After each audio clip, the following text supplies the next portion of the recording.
नमस्कार, स्वागत है आपका। मैं हूं मनीषा गुप्ता। और ग्वार के बाद अब जीरे के उत्पादन को लेकर देश में काफी बवाल मचा है। कोई 55 लाख बोरी की उम्मीद कर रहा है तो कहीं 70 से 80 लाख बोरी उत्पादन के भी कयास लगाए जा रहे हैं। इस असमंजस का असर कीमतों पर भी देखने को मिला है। भाव अपने ऑल टाइम हाई छूने के बाद अब 19% यहाँ पर नीचे आ चुके हैं। लेकिन सवाल यह है कि आवक कितनी है। इसी पर बात करने के लिए हमारे साथ जुड़े हैं एंजल वन के Prathamesh Mallya, SMC global securities की वंदना भारती और स्पाइस एक्जिम के सीईओ योगेश मेहता। योगेश जी, आपसे ही सबसे पहले यहाँ पर बात करना चाहेंगे। और इस साल की शुरुआत में हमने देखा था कि जो भी एसोसिएशंस हैं उन्होंने यहाँ पर 65 से 75 इवन 80 लाख बोरी तक की भी यहाँ पर बात की है। लेकिन लेटली हमने सुना है कि यहाँ पर 60, 65 की और 55 तक की भी बातें की जा रही हैं। कैसे देखते हैं आप फसल, किस तरह से है ये फोरकास्ट और इतनी बड़ी यहाँ पर गैप क्यों है?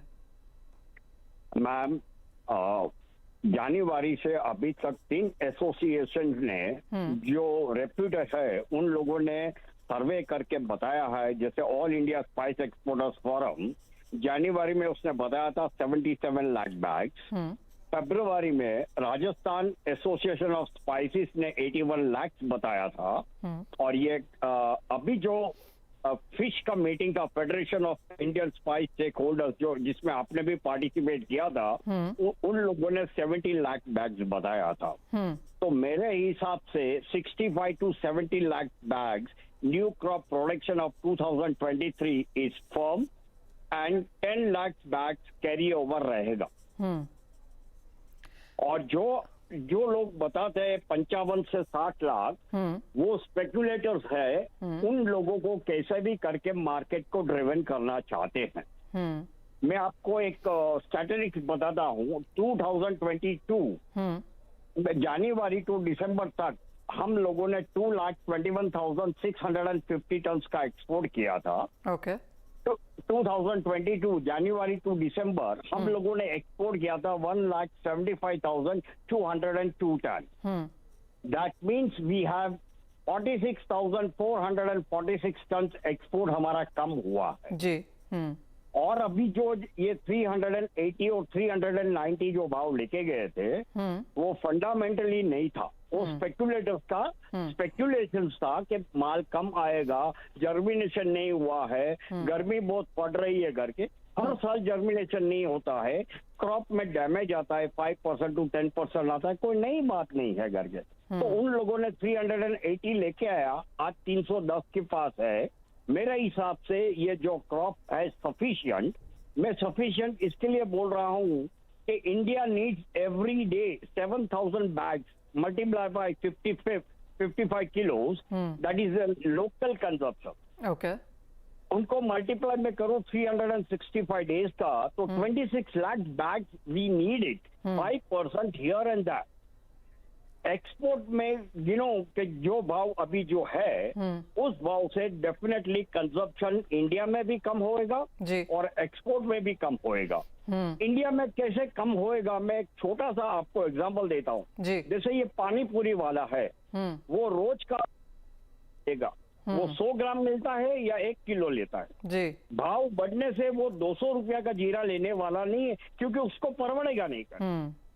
तो उस हिसाब से कंजप्शन कम होएगा। 2021-22 में हमारा एक्सपोर्ट ज्यादा था, बिकॉज उस टाइम पे $1,900 में हम नियर बाय डेस्टिनेशंस को C&F माल बेचते थे। ठीक है। लास्ट ईयर वो भाव हो गया 3,200। कंजप्शन कम हो गया, इसके लिए अपना एक्सपोर्ट भी गिर गया। अभी ये स्पेकुलेटर्स यही भाव रखेंगे तो मैं नहीं मानता हूं कि 2023-24 150,000 टन भी एक्सपोर्ट अपना होएगा।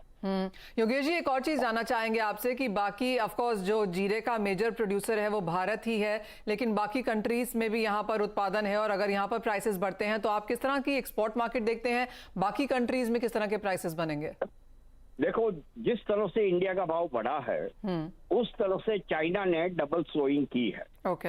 अगर डबल सोइंग की है, उनका माल जून में आएगा तो वहाँ 40,000 टन मिनिमम क्रॉप रहेगा, जो नॉर्मली 15-20,000 रहता है। ठीक है। सीरिया में भी सोइंग ज्यादा हुई है because of the price attractions. But it is very difficult to judge Syria because of the political turmoil. But वहाँ जो क्लाइमेटिक कंडीशन अच्छी रहेगी तो वहां भी 20-25 हजार टन आने की संभावना आज की तारीख में है, कल मुझे मालूम नहीं है। क्योंकि सीरिया में क्या होता है, मई महीने में जब हार्वेस्टिंग का पीरियड रहता है, एवरी मई में वहां जबरदस्त साइक्लोन जैसा आता है। ओके। और अपने यहाँ क्या है, खेडूत जो भी रोज का हार्वेस्टिंग करता है वो सीधा माल गोडाउन में लेके आता है। सीरिया में क्या है, उनका कल्चर है कि पूरा जो खेतर का हार्वेस्टिंग नहीं होएगा तब तक वो माल अपने गोडाउन में नहीं लेके आता।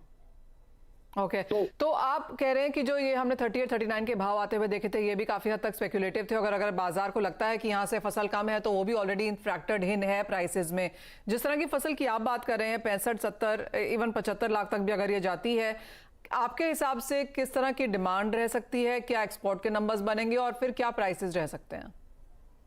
देखो, आज की तारीख में nobody is interested to buy at any price. जी जी। बिकॉज दे नो इट कि इंडिया का कल्चर है कि होली के बाद फार्मर होली खेलेगा, उसके बाद पैसे की जरूरत पड़ेगी तो वो बाजार में माल बेचने के लिए आएगा। तो बाय 15th और 20th arrival will be very peak in Gujarat. Okay. By end of March Rajasthan की अराइवल वेरी पीक रहेगी। तो मेरे हिसाब से मार्च और अप्रैल ये बियरिश जोन रहेगा। एक बार बाजार को 275 को टच करना पड़ेगा कैसे भी करके, और 275 मार्केट टच करती है तो हमारे हिसाब से 3,400 3,500 में everybody will come and buy. Overseas buyers will come and buy their requirements. They will cover it in the month of March and April.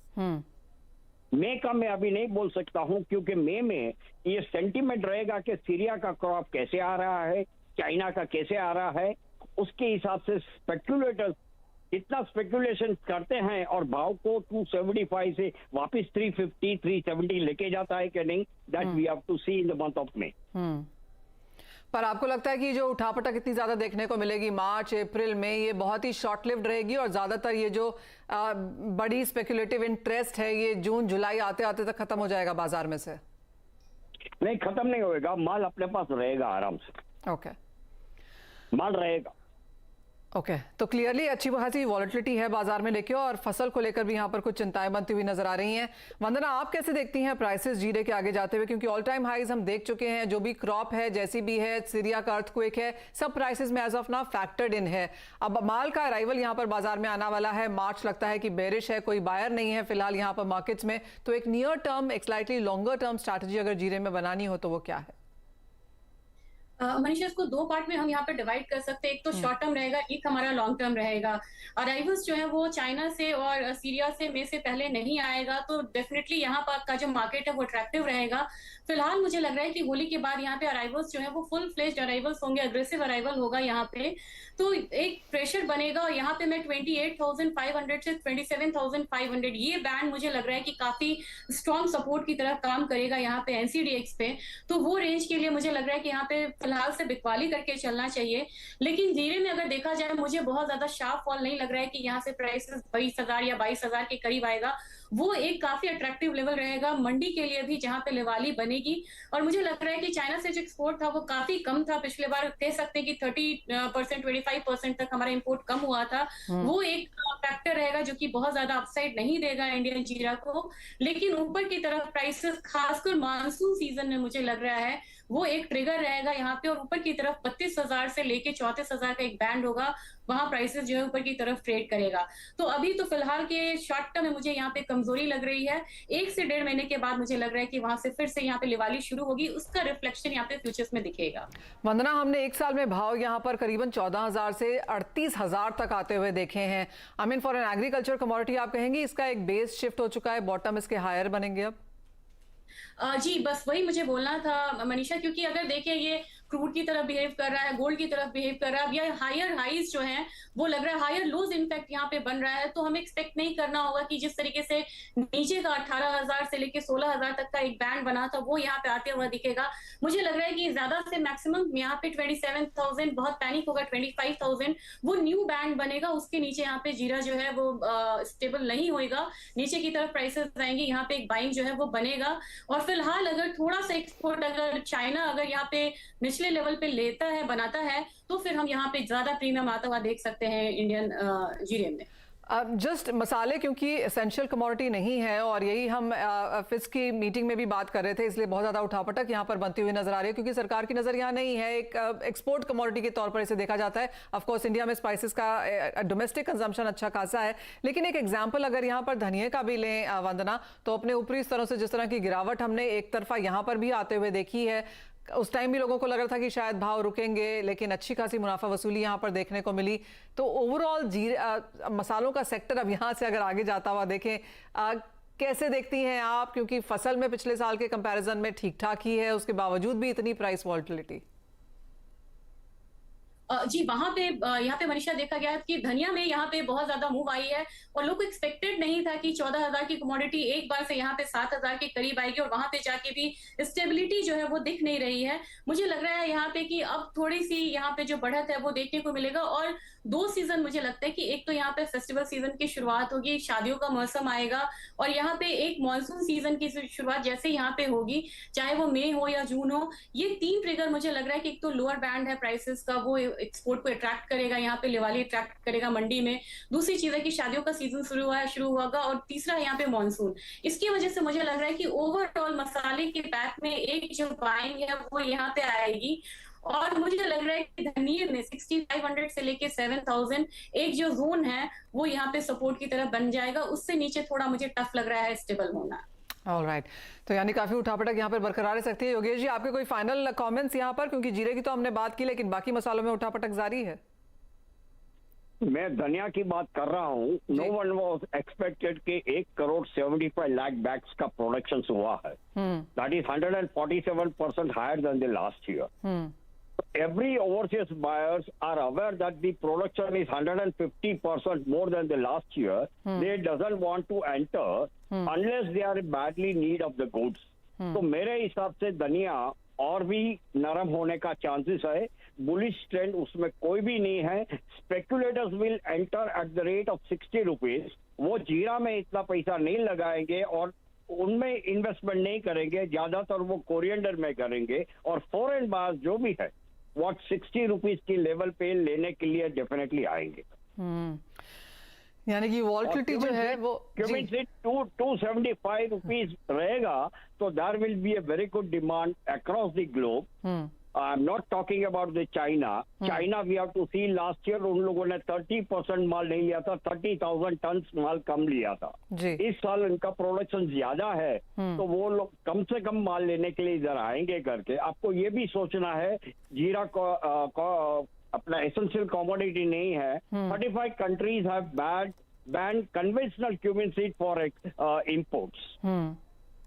तो हमारा कंसंट्रेशन कहाँ रहेगा? बांग्लादेश पे रहेगा और चाइना में रहेगा। चाइना देखते हैं आते कि नहीं आते। बाकी जो कंट्रीज है वो $3,400 to $3,500 में लेने के लिए आएंगे। आज का भाव जो है वो $3,725 है in near by destination. Alright, तो यानी कि उठापटक आगे ज्यादा रह सकती है, लेकिन निश्चित स्तरों पर खरीदारी फिर से आएगी और जीरे में तो 27 रुपए के आसपास, लेकिन धनिया में यहाँ पर इनको लगता है कि बेहतर इंटरेस्ट रह सकता है। इसी के साथ एक ब्रेक ले रुकेंगे, जब लौटेंगे तो स्ट्रैटेजीज लेंगे बाकी कमोडिटीज की। आते हैं। स्वागत है आपका कमोडिटी 360 में। एंजल वन के प्रथमेश माल्या अब हमारे साथ हैं। प्रथमेश, सबसे पहले तो आपकी टॉप पिक्स ही जानना चाहेंगे कि इस बाजार में कहाँ है। Good evening Manisha. Yes, commodity markets में आज के टॉपिक्स में 2 काउंटर में सलाह रहेगी हमारी। पहली बात तो सिल्वर में मई वायदा में सेल करने की सलाह होगी 64,700 पर। 65,300 का स्टॉप रहेगा। नीचे में टारगेट 63,800 के लिए रहेंगे। सिमिलरली नेचुरल गैस में काफी वोलेटिलिटी है, आज भी, कल के सेशन में भी, प्रीवियस सेशन में भी। तो नेचुरल गैस का मार्च फायदा 220 पे बाई करने की सलाह होगी। 216 का स्टॉप रहेगा, टारगेट 235 के लिए रहेंगे। ऑलराइट, तो वो चांदी और नेचुरल गैस में टॉपिक्स आती हुई, लेकिन प्रथमेश मेटल्स में आपको क्या लगता है जहां पर आज फिर मुनाफा वसूली देखने को मिली है? I think clearly stronger dollar और कमोडिटीज का इनवर्स कोरिलेशन काफी अच्छी तरीके से प्ले आउट हो रहा है और प्लस मेटल्स में काफी अच्छा प्रेशर है पिछले कुछ ट्रेडिंग सेशंस में।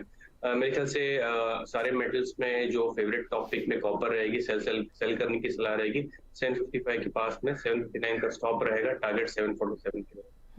साथ ही प्रथमेश, गोल्ड में आप किस तरह का कारोबार होता हुआ देखते हैं? क्योंकि अपने लोज से अच्छी खासे गेन्स हैं, 1860 तक के हाईज हमने यहाँ बनते हुए देखे। क्लियरली 1810 एक बॉटम जैसा सपोर्ट लेवल क्लियरली अच्छी तरीके से प्ले आउट हो रहा है, बट मेरे ख्याल से अभी भी यहाँ पे 56,100 एक थोड़ा सा स्टिफ रेजिस्टेंस जोन आपको बनते हुए दिखाई देगा। यहाँ पे आप ऊपर वाले भाव पे सेल करेंगे, 55,900 के पास में कमोडिटी ट्रेड हो रही है, यहीं पे सेल करने की सलाह रहेगी। 56,90 का स्टॉप रहेगा, टारगेट 55,550 के लिए रहेगा।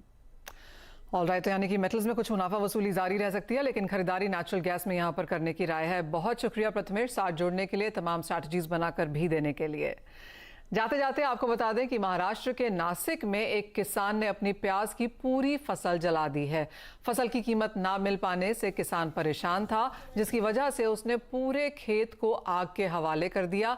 दरअसल महाराष्ट्र में प्याज की अच्छी फसल हुई है, जिसके कारण दाम काफी गिर गए हैं। हीट वेव की वजह से भी फसल ज्यादा ना खराब हो जाए, किसानों ने बेचने की कोशिश करी है, लेकिन किसानों के लिए लागत निकालना भी मुश्किल हो गया है।